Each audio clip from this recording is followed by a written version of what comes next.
Anseio por aprender como amar aquele bem.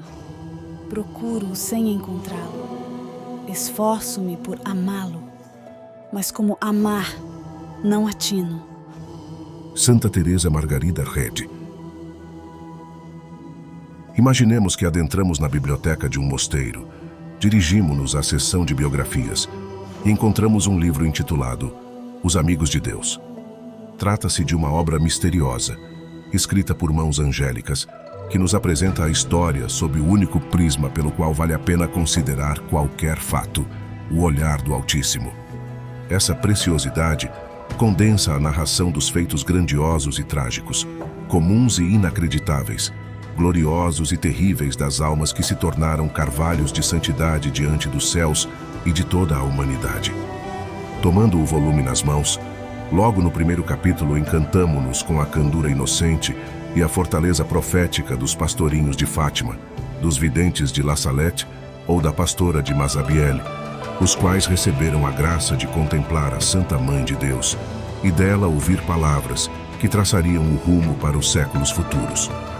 Passando as folhas, vibramos de entusiasmo com o chamado de personagens como São Fernando de Castela, São Luís IX ou Santa Joana d'Arc, que brilharam no firmamento da cristandade mais pelo esplendor de sua alma do que pelo cintilar de suas espadas na defesa da pátria e, sobretudo, da fé. A integridade com que empunhavam o gládio lhes conferiu a missão de guiar nações inteiras à luz dos ensinamentos da Santa Igreja, e esta, em agradecimento, proclamou-os como modelos de santidade. Em capítulos subsequentes, ouvimos ecoar as pregações de São Francisco de Assis, exortando a Idade Média a abraçar a pobreza, numa completa rejeição do mundanismo. Chegam até nós os latidos do Cão do Senhor, o grande São Domingos de Gusmão, o qual avança destemido sobre os heresiarcas que atentam contra a doutrina católica. Conseguimos inclusive degustar um pouco da impecável lógica de Santo Inácio de Loyola. Continuamos a folhear o nosso maravilhoso livro, até que quase no fim nos deparamos com um título que chama sobremaneira a atenção: Os Íntimos do Senhor. Este capítulo trata de certo tipo de almas sobre as quais muito e quase nada haveria para se dizer, pois sua virtude heróica mereceu-lhes a honra dos altares, mas a beleza de suas vidas resplandeceu apenas diante de Deus. Numa sugestão eloquente, o autor cita o famoso lema dos espanhóis: Diante de Deus você nunca será um herói anônimo. E brevemente resenha a trajetória terrena de São Rafael Arnaiz, São Bruno e muitos outros. Então, como que movidos por uma súbita atração, detemos os olhos no seguinte título: A Santa Escondida com Cristo em Deus, Santa Teresa Margarida Redi. A pergunta que desponta a esta altura de nossa hipotética leitura não é tanto o que ela fez de grande, mas o que ela fez para entrar na intimidade de Deus. A pequena e bela cidade de Arezzo, na Itália, viu a segunda dos 13 filhos de Inácio Redi e Camilla Balatti vir ao mundo no dia 15 de julho de 1747. Nas águas batismais, recebeu ela o nome de Ana Maria.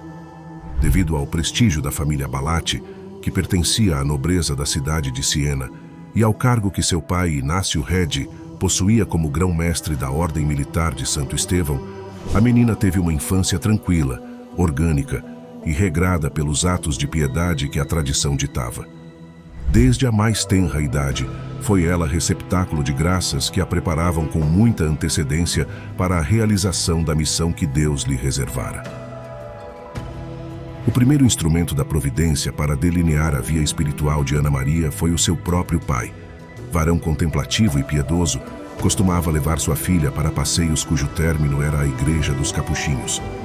Pelo caminho, ensinava-lhe a rezar a Salve Regina e as ladainhas, bem como a procurar o Criador no belíssimo panorama toscano, nas flores, nas aves, no céu, em tudo. Desse modo, Inácio Redi incentivava sua pequena a surpreender a Deus em cada uma de suas criaturas.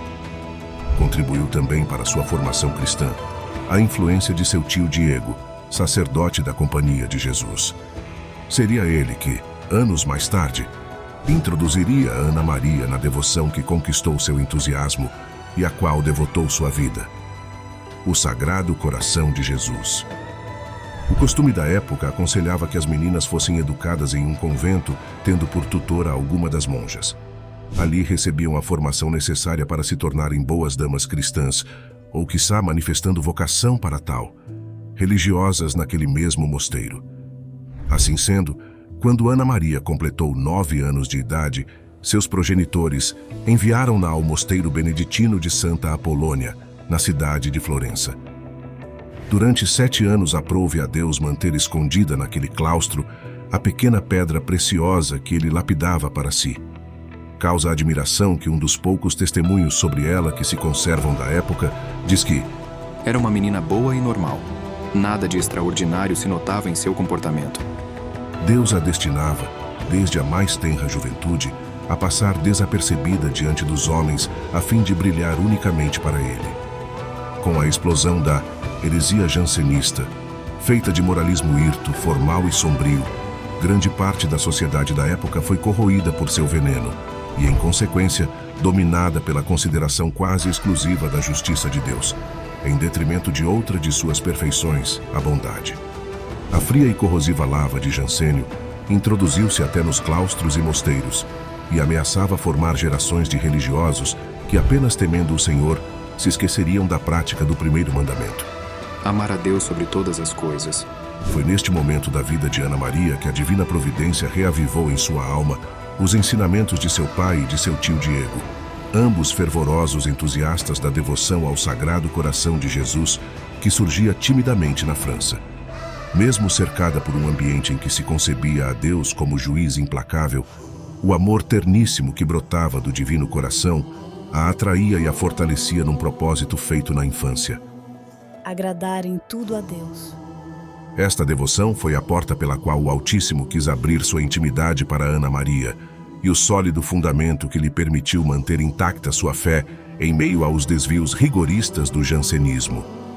Ana Maria configurou sua vida espiritual na contemplação do mistério do Sagrado Coração de Jesus, especialmente debaixo das espécies eucarísticas, e fez do altar suas delícias. Chegava a permanecer longas horas quase imóvel num diálogo místico com aquele que tanto amou os homens. As superioras do convento de Santa Apolônia, constatando o pendor da jovem para elevar-se às coisas sobrenaturais, imaginavam que em breve teriam mais uma noviça na comunidade. Mas Deus reservava para esta sua filha um relacionamento ainda mais profundo com seu Sagrado Coração, dentro da austeridade e do silêncio. Em setembro de 1763, uma ex-aluna do Colégio de Santa Apolonia apresentou-se nas portas do estabelecimento a fim de despedir-se de suas antigas mestras. Conterrânea de Ana Maria e pertencente a uma das famílias da alta sociedade de Arezzo, Cecília Albergotti decidira partir para o Carmelo, a fim de ali buscar a própria santificação e melhor servir à Igreja. A palavra Carmelo ressoou na alma de Ana Maria com um timbre de mistério e atração irresistível. Talvez lhe tenha lembrado as proezas de Santo Elias, a promessa da vinda da Santíssima Virgem ao mundo e o convite ao íntimo convívio com o céu através da radicalidade, sobriedade e contemplação. Enquanto conversava com Cecília, Ana Maria ouviu misticamente com os sentidos interiores uma voz nítida e clara que lhe disse: Eu sou Teresa de Jesus e te quero entre as minhas filhas. Assustada, ela correu ao altar para refugiar-se no Sagrado Coração de Jesus, mas para sua surpresa, ali chegando a voz se pronunciou novamente, e desta vez sem margem a dúvidas: Sou Teresa de Jesus e te quero entre as minhas filhas. Em breve estarás no meu mosteiro. Ora, a herança espiritual deixada por Santa Teresa de Ávila baseia-se no despojamento das coisas terrenas para voar sem empecilhos rumo aos absolutos celestes. O chamado que Santa Teresa faz a cada uma de suas filhas está, em tudo, longe de ser fácil e cômodo. E quiçá essa seja justamente a razão pela qual ele atrai tantas almas sedentas de heroísmo na entrega de si mesmas a Deus. A decisão da jovem Ana Maria de tornar-se carmelita surpreendeu não só suas mestras, mas também sua família. E acarretou-lhe um período de prova por parte dos parentes, que nutriam secretos desejos de que ela entrasse na ordem beneditina. Inácio Redi, homem prudente e devoto, quis experimentar sua filha nas virtudes que lhe seriam exigidas pela rígida ordem carmelitana. Por isso, obrigou-a a aguardar longos meses, nos quais testou-lhe a docilidade, a solicitude, a obediência e, por fim, até a sua fé. A última das provas consistiu num verdadeiro interrogatório feito por 3 ilustres eclesiásticos que, examinando-a, concluíram ser o Carmelo o melhor lugar para ela amar, servir e glorificar a Deus. Depois desse duro período em que o tempo e a espera agiram como inclementes carrascos para Ana Maria, finalmente ela se despediu dos seus e ingressou no Jardim de Deus, na cidade de Florença. Frequentemente, o início do caminhar de um religioso na via que Deus lhe reservou vem inundado de alegrias primaveris. A graça se aproveita dos mínimos fatos, circunstâncias e pessoas para desdobrar a beleza do ideal ao qual se deve seguir. Para Ana Maria, o ingresso no Carmelo pareceu-lhe a entrada no paraíso terrestre. Nos seus escritos, chama as companheiras de hábito de anjos e registra considerar-se indigna de estar junto a elas. Ora, a comunidade em questão era composta na sua maioria por religiosas de avançada idade, que viam na jovem noviça a esperança de continuidade daquele Carmelo, mas também a oportunidade de satisfazer mesquinhos egoísmos. A grandeza de alma de Ana Maria não se abalou diante dos maus tratos que recebeu de algumas de suas irmãs de vocação. Pelo contrário, ela soube, com a ajuda da graça, utilizar-se dessas pequenas cruzes para oferecer a Deus um sacrifício de agradável odor que a configurava cada vez mais com o sagrado coração de Jesus, vítima dos pecadores.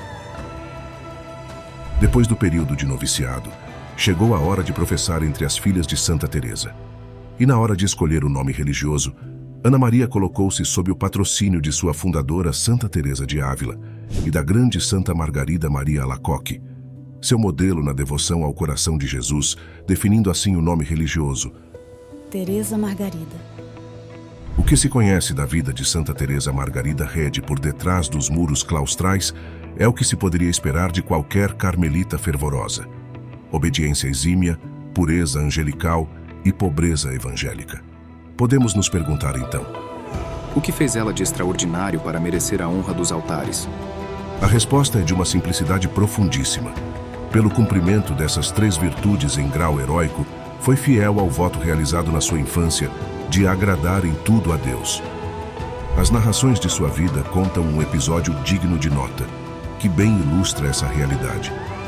Em certo momento, teve ela sua obediência posta à prova quando a superiora a incumbiu de cuidar de uma irmã que sofria de demência. Outrora religiosa exemplar, a doente tornara-se de temperamento em extremo hostil, bruto e rebarbativo. Tinha acessos de loucura nos quais exigia comer precisamente o que os médicos proibiam, ou rejeitava com indignação aquilo que instantes antes desejava.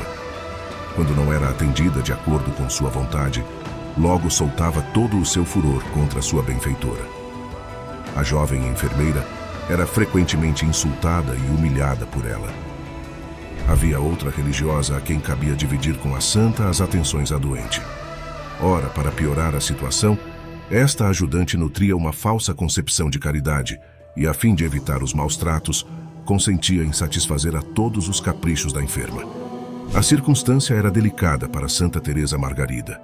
Se cuidasse da saúde da doente de acordo com as normas recebidas, atraía sobre si um vulcão de insultos, além da incompreensão da outra religiosa, que a culpava pelos ataques de cólera da paciente.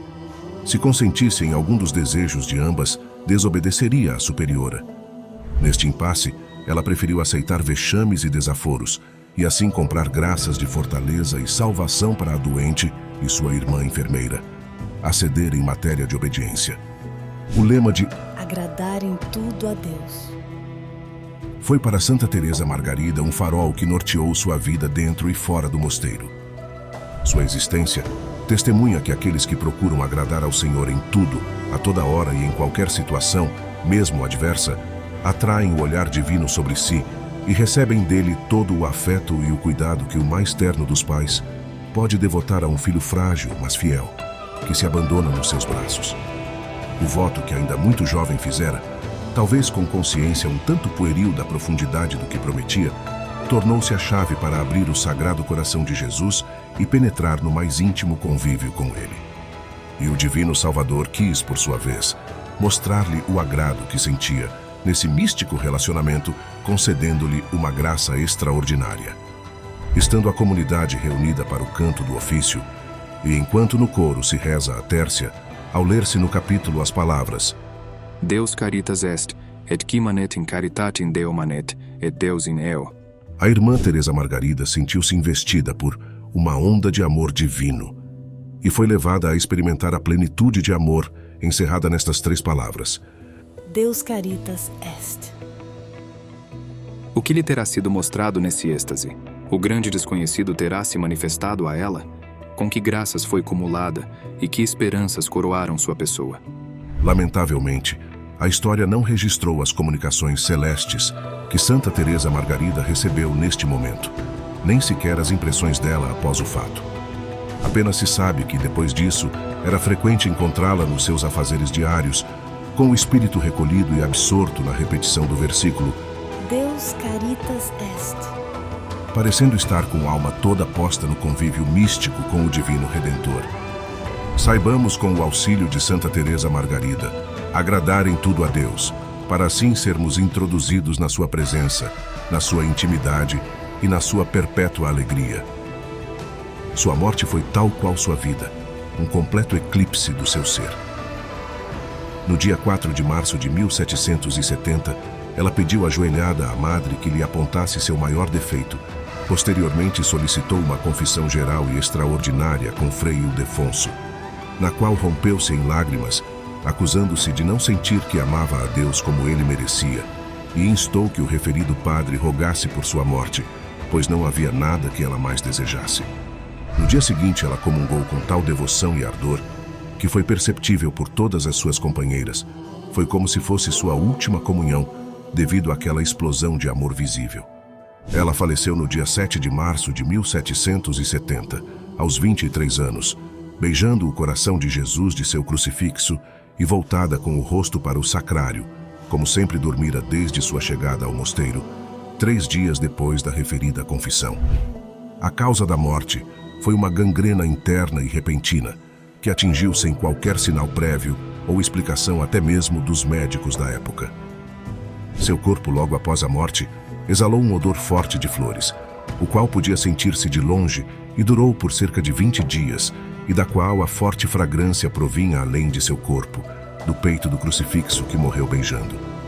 Logo após sua morte, seu corpo adquiriu um semblante tão natural quando viva, e chamaram uma pintora de renome para representá-la como se estivesse em plena consciência, uma vez que parecia estar dormindo. Atualmente, seu corpo encontra-se incorrupto. Foi beatificada em 9 de junho de 1929 e canonizada no dia 19 de março de 1934 pelo Papa Pio XI, definindo-a como Neve ardente.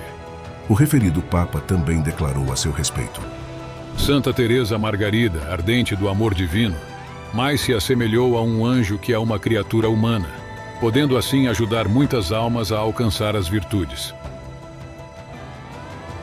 Se você sentiu o chamado da fé e deseja continuar a esta maravilhosa jornada conosco, inscreva-se no nosso canal.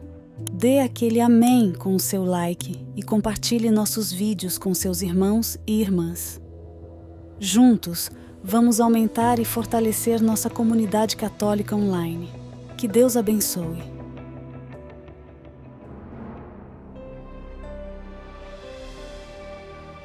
Ó Deus, que iluminaste Santa Teresa Margarida Redi com a chama do amor divino, conduzindo-a pelo caminho da intimidade contigo, inspira-nos a seguir seu exemplo de devoção e entrega.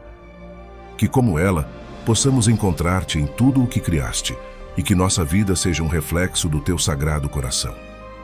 Concede-nos a graça de amar-te acima de tudo e de servir-te com todo o nosso ser, para que, no silêncio e na humildade, possamos alcançar a verdadeira santidade. Por Cristo nosso Senhor. Amém. Santa Teresa Margarida Redi, rogai por nós.